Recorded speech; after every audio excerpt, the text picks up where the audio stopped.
Papo de Repórter. Papo de Repórter. Papo de Repórter. Papo de Repórter. Buenos dias, está no ar o Papo de Repórter, o programa que vai ao ar nas manhãs de sexta-feira, nos canais do Século Diário no YouTube, nas plataformas de podcast, também no site seculodiario.com.br, trazendo um resumo dos acontecimentos da semana no Espírito Santo. Você pode acompanhar também o Instagram, @tvseculo, para saber das novidades dos programas que acontecem aí em nossos canais. Eu sou o Vitor Taveira e hoje o assunto da semana são os políticos financiados por invasores de terras indígenas. Segundo denúncia de um dossiê, entre eles está o deputado federal capixaba Evair de Mello, financiado por invasores de terras indígenas. Nós vamos ver isso daqui a pouquinho, porque ainda vamos ter as dicas de eventos culturais, de passeios turísticos, mas antes nós vamos para o giro de notícias. Bom, queria ressaltar primeiramente que por motivos excepcionais estamos gravando um Papo de Repórter com um dia de antecedência, então aviso caso algo do noticiário de quinta-feira falte nesse giro, é por conta disso, e fica a recomendação então para vocês entrarem, acompanharem todo dia, seculodiario.com.br, com notícias aí em primeira mão sobre o Espírito Santo e o Brasil. Na política, temos a notícia que policiais federais do Espírito Santo repudiam o discurso de Marcos Duval no Senado. A Polícia Federal ficou constrangida em executar a busca e apreensão em suas casas e gabinete, disse o senador. Outra notícia é que o advogado capixaba Luiz Cláudio Alemande avançou na fase na disputa aí acirrada e polêmica, e ele está na lista sextupla de uma vaga para o STJ, o Superior Tribunal de Justiça. Outra notícia é que a Juventude Socialista vai debater a reabertura de denúncia contra Polezi. O deputado Lucas Polezi, do PL, a representação para apurar a conduta do deputado que se negou a realizar o teste do bafômetro foi arquivada. Então, a Juventude do PSB, que tinha entrado com essa ação, está aí tomando as medidas e debatendo o que fazer diante desse arquivamento. Outra notícia é que, em sessão agitada, a Corregedoria Geral abriu processo de cassação contra Armandinho Fontoura, do Podemos, vereador de Vitória. A sessão foi marcada por embates entre os vereadores que compõem o bloco da direita na Câmara de Vitória. No caso, de um lado, Luiz Emanuel, que inclusive já empregou o Armandinho em seu gabinete, que ele acabou sendo exonerado depois de ser flagrado, batendo ponto e indo embora, isso aí muitos anos atrás, E o chefe de gabinete na época era o Leonardo Monjardim, hoje vereador do PL. Então, os dois foram a favor, dentro da corregedoria, junto com a vereadora Carla Coser, que é do PT, e o Davi Ismael e o André Brandino foram contra. Então, tem um racha aí dentro da própria direita, dentro da Câmara, nessa questão.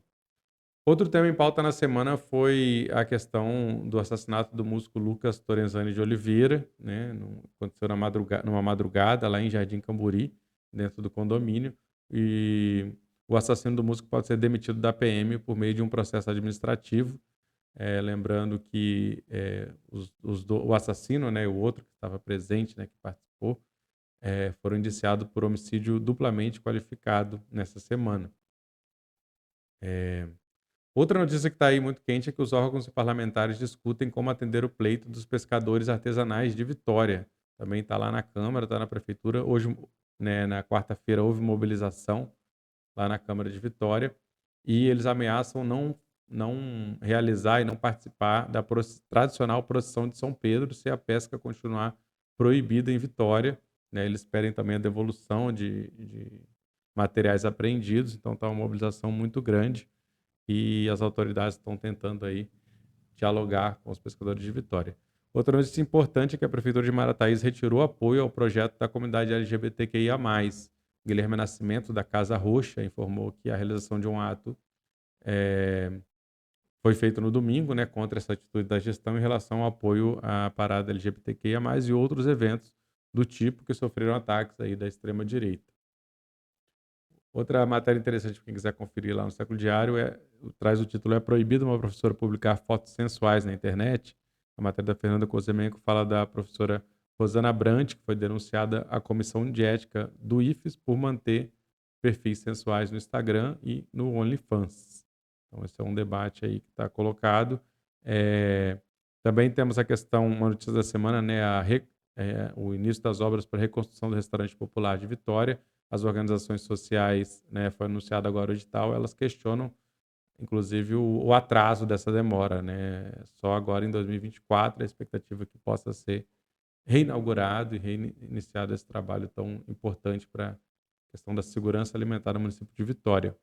Outra notícia é que o grupo de trabalho vai criar o Plano Estadual de Equidade Racial, está sendo debatido a nível estadual, mas a efetivação do plano depende agora da publicação de uma resolução por parte da secretária estadual de Direitos Humanos, Nara Borgo.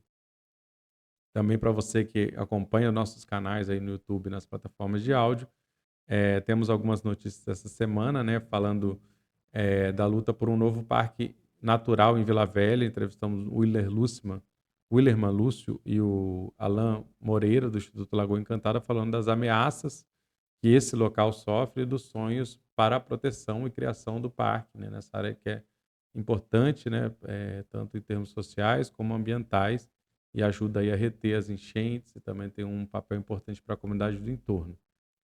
Na entrevista do século dessa semana, o tema foi junho de 2013, Capixaba, olhando em perspectiva, né, 10 anos depois. Temos como convidados o cientista social André Carvalho e o historiador e professor Davis Alvim, pesquisador do caso, ambos presentes nas manifestações naquela época. Eles trazem um pouco, né, do que gerou toda essa mobilização de 10 anos atrás. O programa Política é esse, que vai ao ar domingo às 9 horas da manhã. Conversamos com o cientista político João Vitor Santos. Ele fala da participação de pessoas negras, né, na política e nos processos eleitorais. Então, esse é um pequeno resumo. Acompanhe o Século Diário para saber das novidades. Vamos agora para o assunto da semana. Bom, o assunto da semana é o seguinte: Evair de Mello é financiado por invasores de terras indígenas, denuncia dossiê. Documento aponta relações entre políticos e agronegócio, que sustentam pautas como marco temporal e a CPI do MST. O Evair de Mello é um deputado do PP, né? Foi eleito, inclusive, com uma base, né, rural muito forte, né, no ruralismo. Ele foi presidente do Incapé, antes de ser eleito deputado federal, usou muito, né, circulou bastante, foi muito conhecido nesse setor. E ele, né, apareceu aí, foi reeleito, inclusive, deputado federal, e é um dos grandes, né, associado ao bolsonarismo, é um dos grandes expoentes aí da defesa do agronegócio.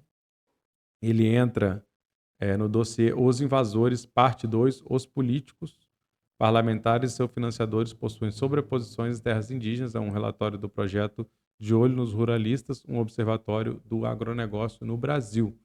Então, ele é um dos vice-presidentes da Frente Parlamentar Agropecuária, onde está a maior parte desses parlamentares financiados por empresários que são donos de fazendas que estão sobrepostas com territórios de povos originários, ou seja, provavelmente foram griladas, né, porque não pode, terras indígenas não podem estar, né, sob posse de outras pessoas. E ele integra, né, a Comissão Parlamentar de Inquérito do Movimento dos Trabalhadores Rurais Sem Terras, MST, que é uma CPI que está tentando atacar, né, o movimento sem terra. Segundo o relatório, são 18 integrantes da Frente Parlamentar Agropecuária que receberam 3,6 milhões de reais em doações de campanha de fazendeiros ligados a essas áreas de sobreposição. Além deles, tem o Pedro, além do Evair, né, tem o Pedro Lupion, do PP do Paraná, outro vice-presidente, né, da comissão, o Arnaldo Jardim, do Cidadania de São Paulo, e a coordenadora política e ex-ministra da Agricultura, Tereza Cristina, do PL do Mato Grosso do Sul. A frente também tem congressistas que possuem eles mesmos, né, fazendas em terras indígenas registradas em seu nome ou de parentes. O senador Jaime Bergatoli, do PL de Rondônia, os deputados Dilceu Esperafico, do PP do Paraná, e Newton Cardoso, do MDB de Minas Gerais. No caso do Evair de Mello, a doação de campanha foi no valor de R$20 mil, e segundo o dossiê, partiu do fazendeiro Adelar Matheus Jakobowski, titular da fazenda Frei Gabriel, que disputa uma área limítrofe com a terra indígena Mencu, no Mato Grosso do Sul, e teria avançado mais de 2,5 hectares sobre esse território. O estudo conclui que das 1.692 sobreposições de fazenda em terras indígenas, 42 pertencem a clãs políticos nacionais e regionais que juntos concentram 96 mil hectares em áreas sobrepostas a terras indígenas.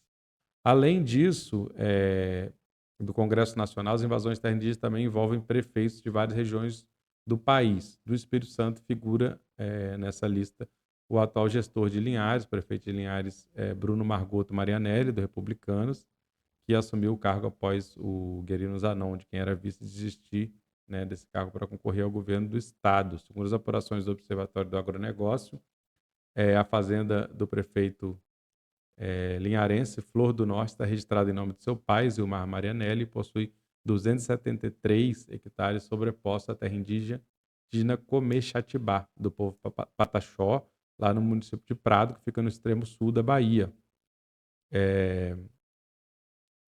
Em posse da família, pelo menos desde 2010, as terras não aparecem entre os R$332 mil em bens declarados por Bruno durante as eleições de 2020. Isso é o que está lá no documento. Então, o dossiê, né, tem 72 páginas, listando também outros parlamentares e prefeitos que atuam com veemência no ataque aos direitos do povo indígena e na criminalização dos movimentos sociais que buscam justiça fundiária. Então, o documento tem também essa questão de explicitar, né, esses conflitos de interesse, né, quem são esses parlamentares, esses políticos e as posições que eles defendem, né, que justificam também essa ação. Você pode encontrar aí na descrição aqui do programa, né, o link para acessar esse dossiê feito pelo De Olho nos Ruralistas, né, e também está no Século Diário a reportagem da Fernanda Kozemenko sobre esse tema. Beleza? Então nós vamos agora para o De Rolê, trazendo um pouco das dicas culturais. Bom, nesse fim de semana tem a apresentação do espetáculo Metrópolis, Tragédia de um País, realizado pela companhia Teatro Urgente, em parceria com a Escola de Samba Novo Império de Vitória. O espetáculo é um híbrido de teatro, performance, samba e vídeo e relata a incursão pela metrópole de um país em crise, marcado pela miséria extrema, manifestações políticas e pela utopia revolucionária do carnaval. Então, está no cerne do espetáculo, que está em cartaz nesse sábado, dia 24, às 20 horas, e no domingo, dia 25, às 19 horas, no Teatro Universitário, que fica no campus da UFES, em Goiabeiras, aqui em Vitória, com entrada gratuita, oportunidade única aí de assistir esse espetáculo. Também temos no Sesc Glória, uma das atrações do sábado, é a atividade do Palhaço Passarim, que apresenta na biblioteca local as fantásticas histórias mágicas. É um espetáculo que reúne circo, teatro, música e contação de histórias, entrada gratuita, classificação livre, né, para todas as idades, com retirada de ingressos no dia do evento lá no local, né, no Sesc Glória. Na semana que vem temos também o Papo de Varanda, com o tema Homens contra a Violência contra a Mulher. Vai ser na terça-feira, dia 27 de junho, a partir das 18 horas, na varanda do Espaço Cultural Colaborativo Telema, que fica no centro de Vitória, na rua Graciano Neves. Então, um debate importante aí. Estão todos convidados no dia 27, a partir das 18 horas, na Telema. Aí no nosso Anota Aí, vamos falar de algumas agendas aí para quem quiser já se planejar. O Festival Pocar, Festival de Cultura, que acontece lá em Conceição da Barra, está completando 10 anos e vai ter uma edição aí especial de 27 a 30 de julho, na região central ali de Conceição da Barra. Mais informações, você pode entrar lá no Instagram do Pocar Festival. Teremos também a festa camponesa no acampamento Índio Galdino, que fica em Aracruz. Vai ser dia 28 e 29 de julho. Então também o Instagram aí é s_mst. Deve trazer aí mais novidades sobre a festa em breve. Então 28 e 29 de julho, lá em Aracruz, distrito de Jacupemba, o acampamento Índio Galdino. E também no dia 31, entre 31 de agosto e 2 de setembro, acontece a segunda mostra de filmes do Cine Marias, que acontece no Cine Metrópolis, lá na UFS. A homenageada dessa edição vai ser a pernambucana Lia de Itamaracá, que é a mais famosa cirandeira do país. Ela vai estar presente cantando e dançando, então também quem quiser comparecer, acompanhar também o Instagram, @cinemarias, entre os dias 31 de agosto e 2 de setembro, vai ter esse evento.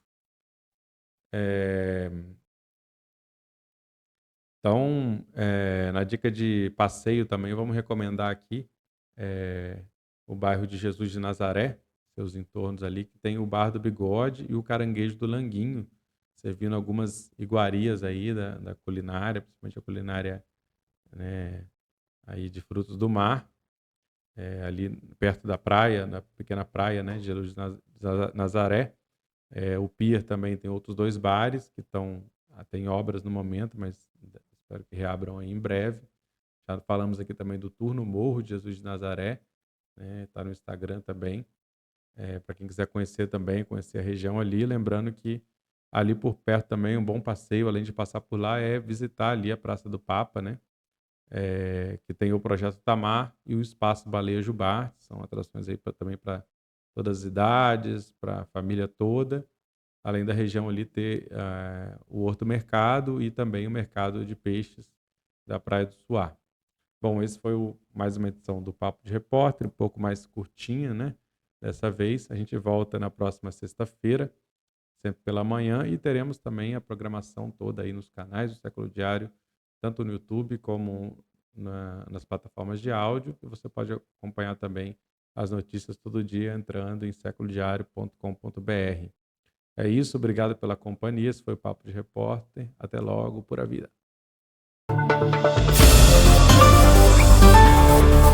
Papo de Repórter. Papo de Repórter. Papo de Repórter. Papo de Repórter.